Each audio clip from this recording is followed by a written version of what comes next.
The NBA playoffs start April 16th, and with the play-in games, there are now 20 teams vying for the NBA championship. The 2022 playoffs give you up to 9 weeks of action, with game number 1 of the NBA Finals not even tipping off until June 2nd.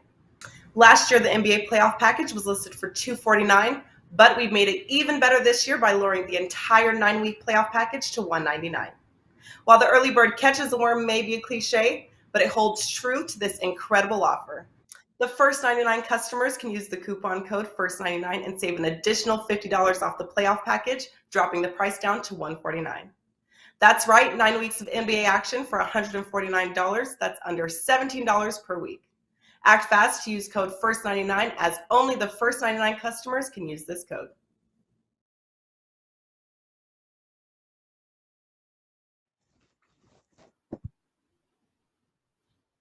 Hey guys, welcome in, and a very happy April. Can't believe it here. April the 22nd here on this Friday, and just around the corner, we've got ourselves a Kentucky Derby to break down, and then hopefully cash a whole lot of tickets here. It's what we've been building up for here with the Pony Pundits at WagerTalk, as it'll be here before we know it. And there are two gentlemen joining us here today that'll be able to get you all prepared for it, just like they have been for all the Derby prep races, as Marco D'Angelo in the house, along with Sig. These guys, they are salivating at the idea of getting to the damn Kentucky Derby, especially after cashing all those tickets last week there, Marco. Huge weekend for you, my man. Congratulations there. One of those final prep races, and you nailed it, man. Way to go. Congrats. Cha-ching, man. It was a fun weekend for sure. The clients that followed along with my actual betting strategies, we turned $316 into $950 some. So it was a nice day, fun day at the track, and that was the last prep race. So we're going to preview the top 10 horses today, give you a little whet your appetite, a little appetizer for the Derby. And then, of course, on Derby week, we'll be back once the post positions are drawn and dig deep for the Derby. But this is the fun time of year, is everybody's excited. Yeah, I mean, there's a lot to be excited about here, Sig. And also do want to mention, Sig, like you do each and every year, you're getting ready with your Kentucky Derby guide. You got the Oaks going. You've got the opportunity for guys to be able to get a jump start here on what is about to come. You make it available each and every year on your page at WagerTalk.com. Talk to us a little bit about what this guide is, and how folks can go and take advantage of the information here as you continue to put it together. Yeah, Joe, the Kentucky Oaks and Derby preview and a wagering guide are available now for pre-order over at WagerTalk. If you get it before the end of the month here, $25. If you get it after May 1st, it's going to go back up to $35 here. It's going to get you full card selections on both Friday and Saturday, as well as any other race cards I may cover earlier in the week at Churchill Downs that week. It's going to have a breakdown of all the horses in the race, pros and cons with each of them, and it should be a good way to get prepped here ready. The 20-horse field at the Derby is always a great wagering opportunity, but there's so many races on the card both days, Friday and Saturday, between the Oaks, the Derby, and all the other major stakes races. It's a great opportunity to make a lot of money in a quick amount of time, over 48 hours. Yeah, and guys, don't forget and take advantage of it. Obviously, we got another week or so, a little more than a week. Take advantage of the deal. Get it pre-ordered, get ready, and don't forget also his daily racing reports will be available for the remainder of the meet at Keeneland too. So those are available 9 a.m. on race days, guys, Eastern time, each and every race day. So head over to Sig's page at WagerTalk.com. We've got a great deal coming for Marco that we're going to tell you about, but let's dive into a couple of these horses, because as Marco said, we've got 10, the top 10, in fact, and it's going to be real interesting as you see them there, guys, with their point total. So we will go one by one here, Marco, and I want you to give me a couple of things. I want you to give me a pro, give me a con, and tell me whether you think these horses are contenders or pretenders. And we'll start with, well, the one at the top there, number 1, Epicenter. Talk to me about this horse, this trainer. Tell me what you think. Well, the big pro for this horse is I'm holding a 33-1 ticket in the futures market. And if anybody listened to the show back in January, they're holding a 33-1 ticket as well. So that is definitely the big pro. But the thing is, this is going to be the morning line favorite. He's earned it. He's done everything asked of him. He had the 3 races back, got caught at the wire by that horse, Call Me Midnight, came flying from the clouds. But this is a horse that has great tactical speed. He can leave the gate or sit right off of it and control the race. I like that. That's the pros for this horse.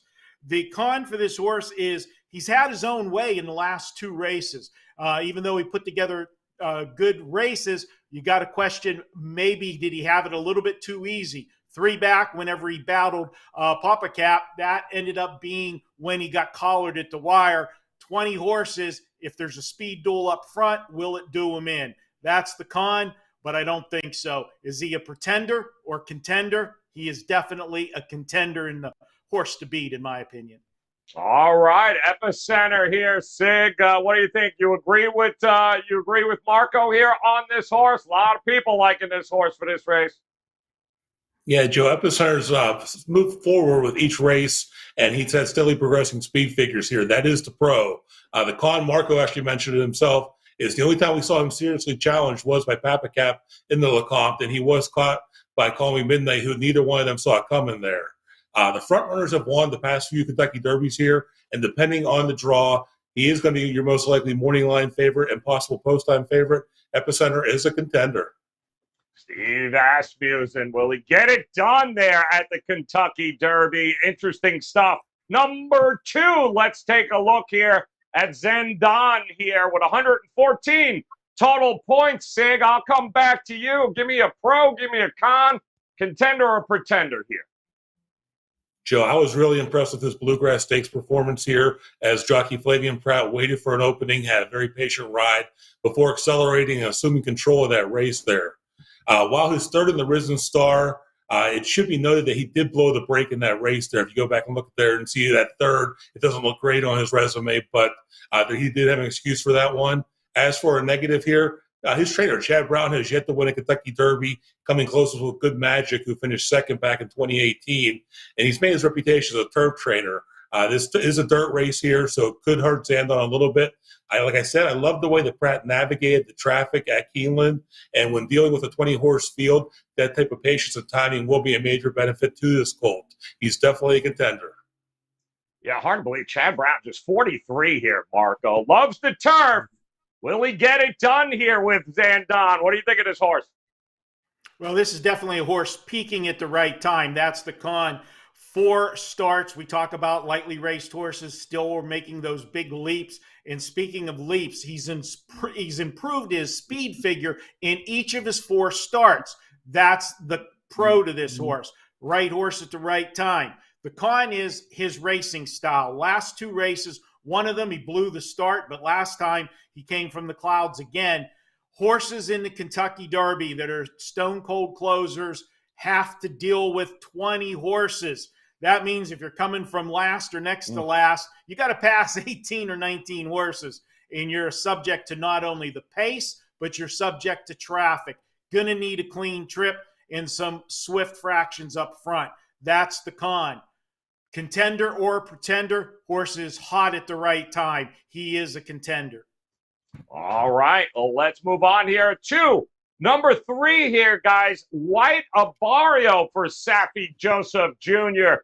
Florida Derby here, Marco. Know all about it. Pretty impressive horse. Or is it just a Gulfstream? What do you think of this White Abarrio number 3?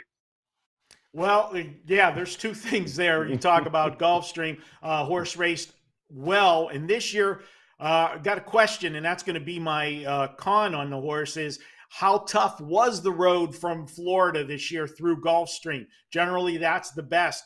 But you look at his style of racing, and that makes him a major player in here because he does have tactical gate speed. He can sit just off the pace, let a battle develop in front of him, and then pounce on the leaders at the top of the stretch and have the jump on those stone cold closers.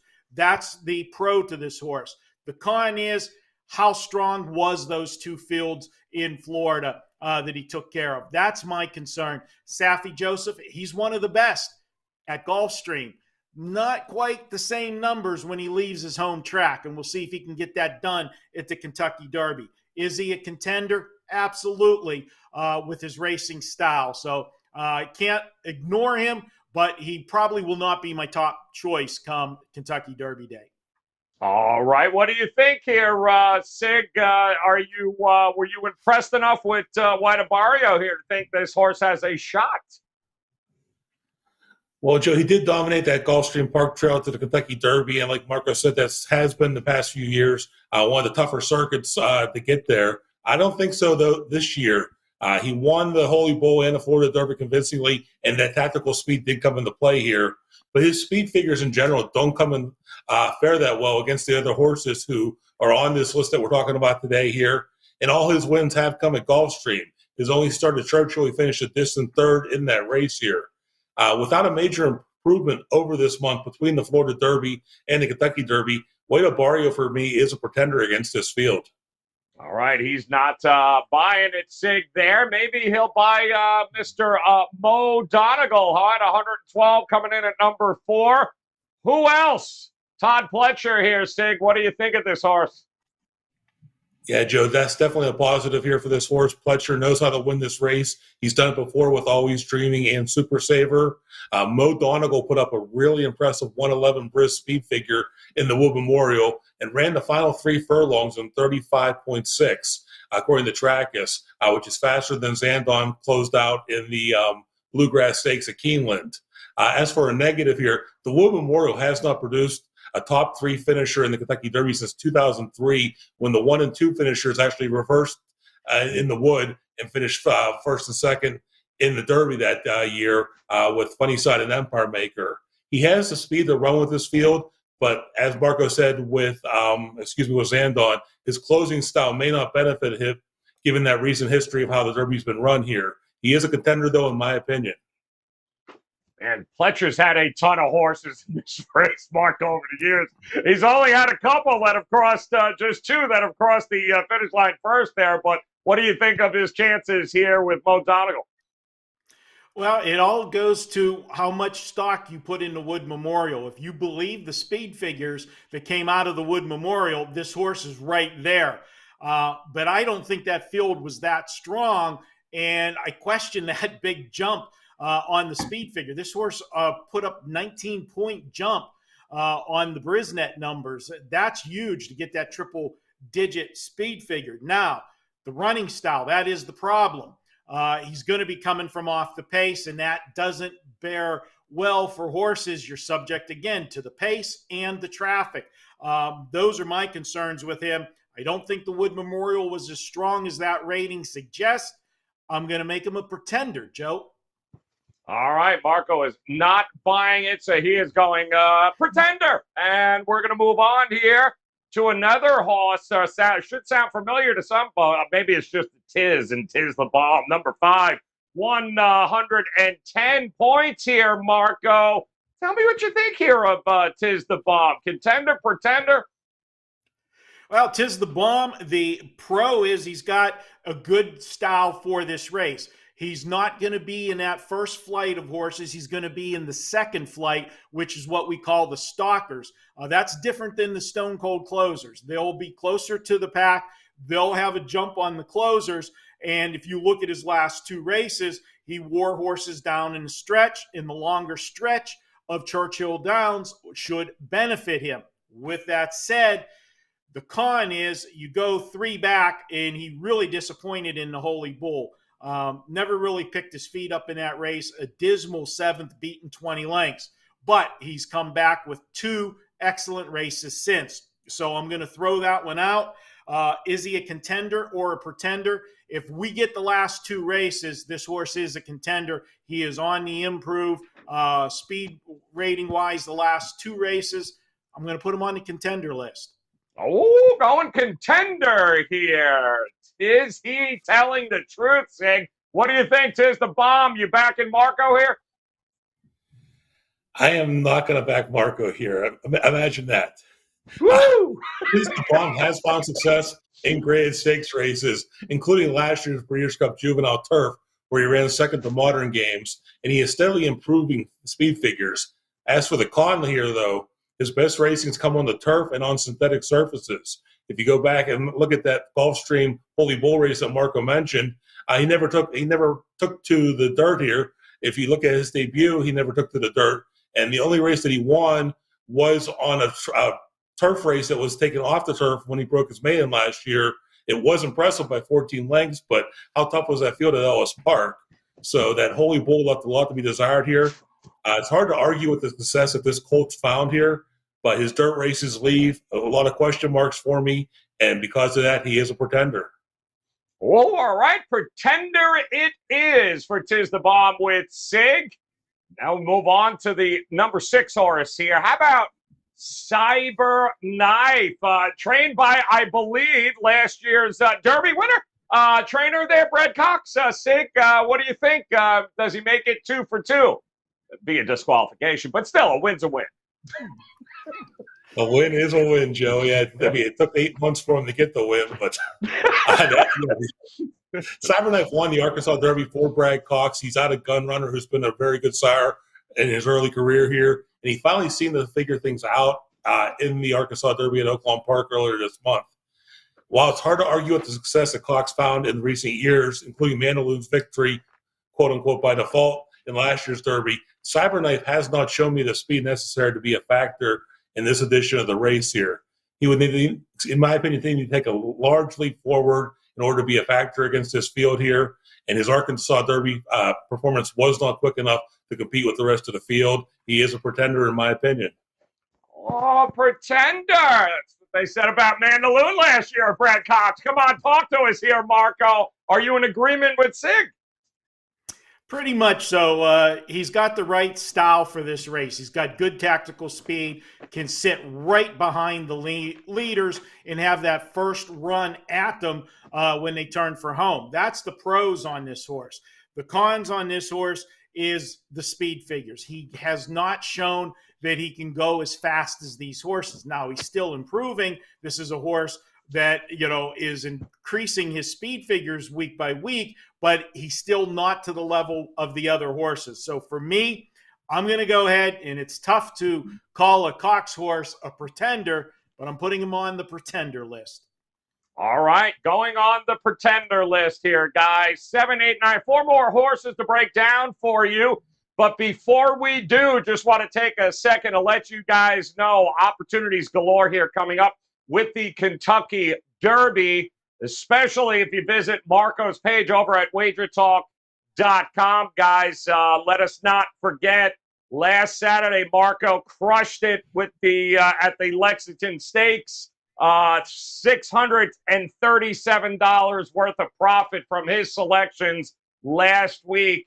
No doubt, guys, he is itching to get those up for the Kentucky Derby. And right now, if you head over to his page, you can get all of Marco's Kentucky Derby selections along with all of his NBA, NHL going on right now. Continues to crush it in the MLB.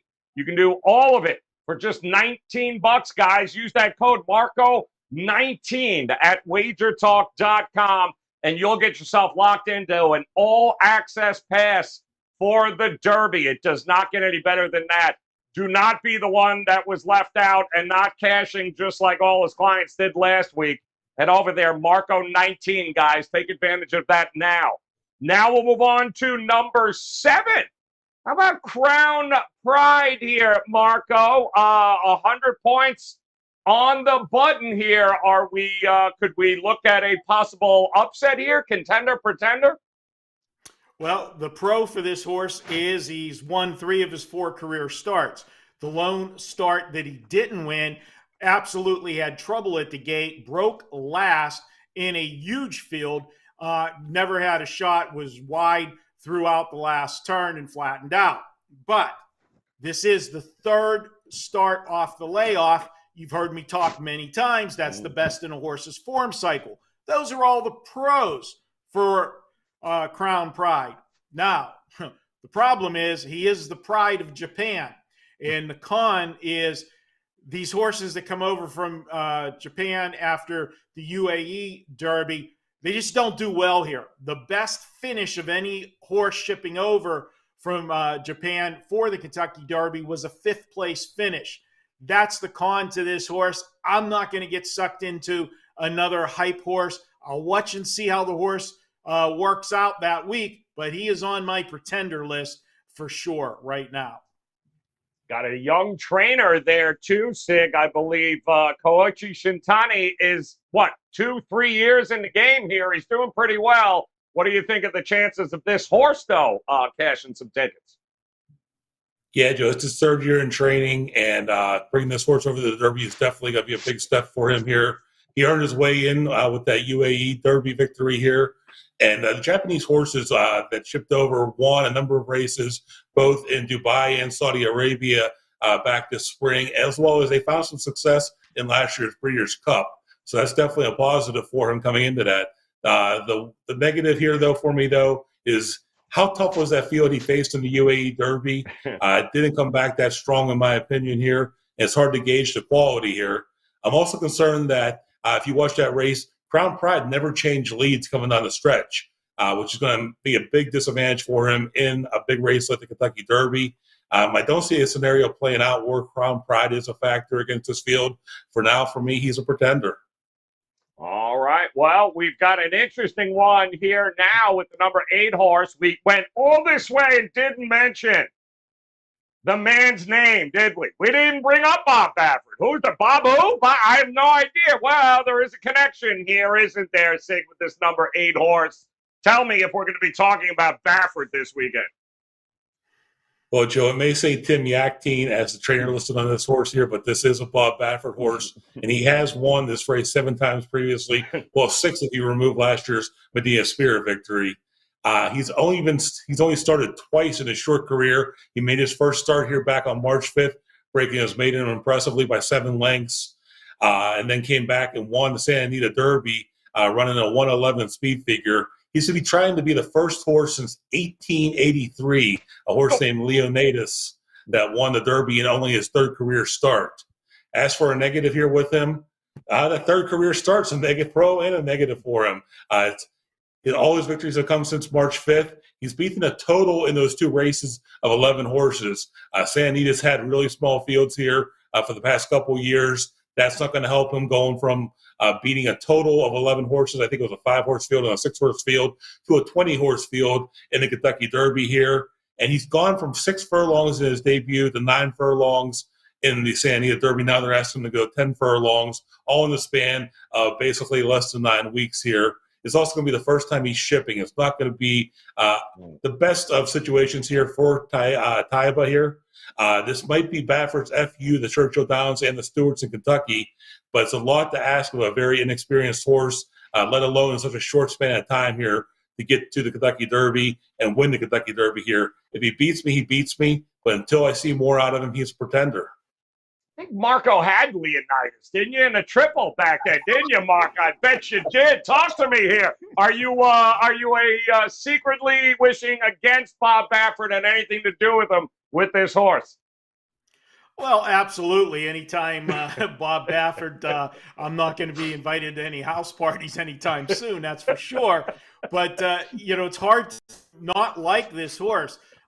2 for 2. And what was more impressive as far as the pro for me is he didn't get his way in the Santa Anita Derby. It was a small field, but there were 2 standouts in that field in addition to him.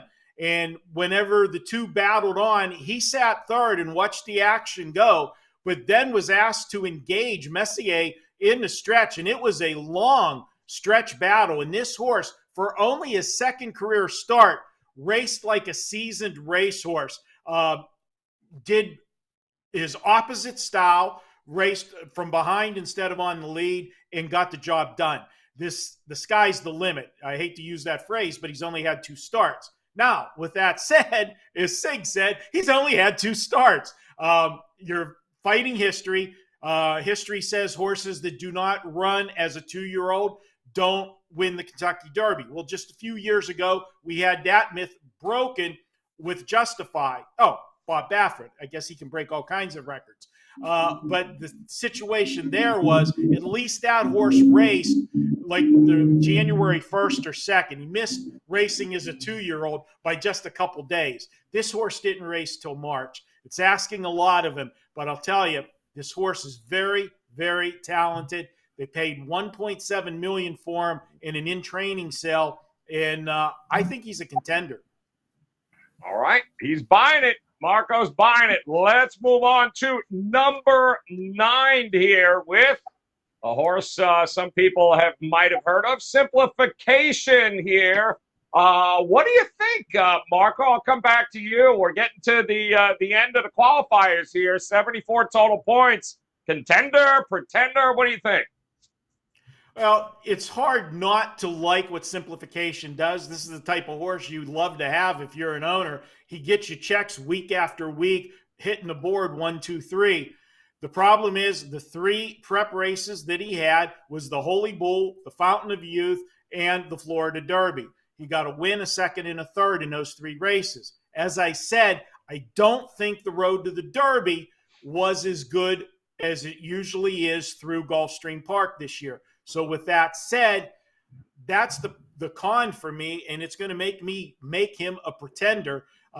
He'll hit the ticket possibly for your trifecta or superfecta, but I don't have him as a win candidate for the Derby. All right, not a win candidate for the Derby, but what do you think here, Sig? Interesting story with his trainer, too. I believe Gunnevera was another one of his horses here, but do you buy Simplification in this race, Sig? Yeah, Joe, Gunnevera was, Anthony was saying, it was first Kentucky Derby runner back in 2017 here. Simplification is going to be his second. He has been on that Gulfstream trail to the Kentucky Derby here, and his running style has been a positive. He's consistent with hitting the board here. His only time he missed the board was in that debut on the synthetic surface at Gulfstream last October. Since then, in all his dirt races, he's been somewhere in the trifecta here. As for a negative here with him, this is going to be his 5th start as a 3-year-old and 8th career start all since last October. So this colt's never had a break ever since he's debuted last October at Gulfstream here. Also, the speed figures, like we said before in this show, those Gulfstream prep races leave a lot to be desired. And considering his Mucho Macho Man Stakes win on New Year's Day was his best speed figure, he's going in the wrong direction. While he does give a best effort every time they put him in a race here, he's going to find that going much tougher at Churchill, and I don't see him being much of a factor. As of now, he's a pretender. All right, pretender it is. That leaves us with one more here, number 10, Smile Happy, the other half of Kenny McPeak here. Tiz the Bomb and Smile Happy. 70 points. What do you think, Sig? Are you buying Smile Happy here? Well, Joe, as a positive here, he has not run a bad race in his short career, but he's been unable to seal the deal here as a 3-year-old, finishing behind both Epicenter and the Risen Star and Zandon in the Bluegrass. From what I've read, his trainer, Ken McPeak's very happy with his progress here, and he did take a step forward from his speed figure in the Risen Star in the Bluegrass here. But as for a negative here with him, that 10 furlong distance has always been a concern with this colt, as his sire ran his best at sprint distances. But he convincingly did win his first 2 starts, and I think that put some unrealistic expectations on this colt. The fact that Zandon outran him in the Bluegrass tells me he doesn't stand much of a chance against this Kentucky Derby field. While he's a great story, and you can't turn on TVG without hearing his name mentioned in association with his sire, Smile Happy, he's better suited to a shorter distance here, and nothing's going to convince me that he's going to outrun Epicenter or Zandon. He is a pretender. All right. Pretender. Marco, what do you think? You in agreement with Sig, or is this a horse you would consider a contender? I'm going to consider a contender in here, and the reasons being he has the perfect style for the Derby. He'll be sitting in that second flight, 4th, 5th, or 6th, ready to pounce after the leaders do their thing. The other part is this is the third start off the layoff for him. That is the best in the form cycle. And I think the Bluegrass, although I did like the horse that went by him, Zandon, I think Corey Lannery made his move just a little bit premature. He had the lead turning for home. I think he should have timed that move a little bit better, saved a little more for the stretch drive, and then he got passed by Zandon. This is a horse that definitely, I think, can hit the ticket and pull an upset if they get stupid on the front end. The con, and it's a big con, and that's what Sig noted. Run Happy was a sprinter, his sire. The breeding doesn't say he's supposed to get the Kentucky Derby distance. So we'll see if he's able to do that at Churchill Downs. Definitely a horse on the ticket, and I expect him to improve off of the Bluegrass. All right, guys, there you got it. Your top 10 point getters here for the Kentucky Derby. Just a couple of Saturdays away here. And, well, much can still happen between now and then. But give you a little appetizer here before we get to the main course. The race, of course, May 7th. We will be back May 6th, guys, getting you ready. Our final show before the Kentucky Derby. We'll have everything for you, all of the information you need. We're going to take next week off, but get ready, circle it, hit that bell in the upper right-hand corner, make plans to join us on May 6th. We'll be back with Pony Pundits, a very special edition that week. As we break it down for you, we dive in to the 148th Kentucky Derby. It's hard to believe Marco was there at the second. Hard to believe. So he is celebrating, and guys, you should be celebrating too, because the opportunity to profit between now and then is at WagerTalk.com. And we told you, of course, about Marco's all-access pass on the Kentucky Derby. Just $19, and you'll get every one of his race day selections there, including all of his other sports, whether it be the Major League Baseball, the NBA playoffs, NHL playoffs, a whole lot going on here. And he seems to continue to cash those tickets like he did last weekend at Keeneland. So take advantage now with Marco. $19. Remember the code Marco19.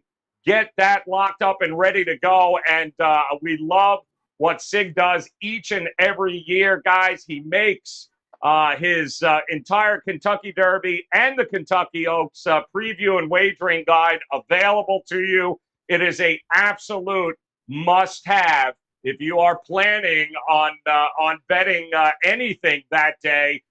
It is really in-depth, and you can pre-order it right now through the end of this month, and you can save $10 by doing so. Just $25, guys, if you head to Sig's page right now. Lock it up before April 30th, because then the price goes up as we get closer to the race. So 2 opportunities for you guys to make sure it's going to be a profitable Kentucky Derby. Get to WagerTalk.com right now. Visit Sig's page. Get that pre-ordered, the guide, and, of course, get that all-access pass for $19 at Marco's page. And make sure you come back and join us May 6th. We'll be back with a full edition of the Kentucky Derby preview here by the Pony Pundits, all powered by WagerTalk.com. Until then, on behalf of Marco and Sig, guys, we appreciate the time. Best of luck with your plays this weekend. We'll talk to you again in 2 weeks. Good luck. If you like betting on horses, be sure to check out WagerTalk.com's own Sig, who zeroes on one racetrack at a time, offering his handicapping skills. Visit his homepage daily for his top selection in each race free. If you want all his selections for that track, you can get his full racing report for just $9.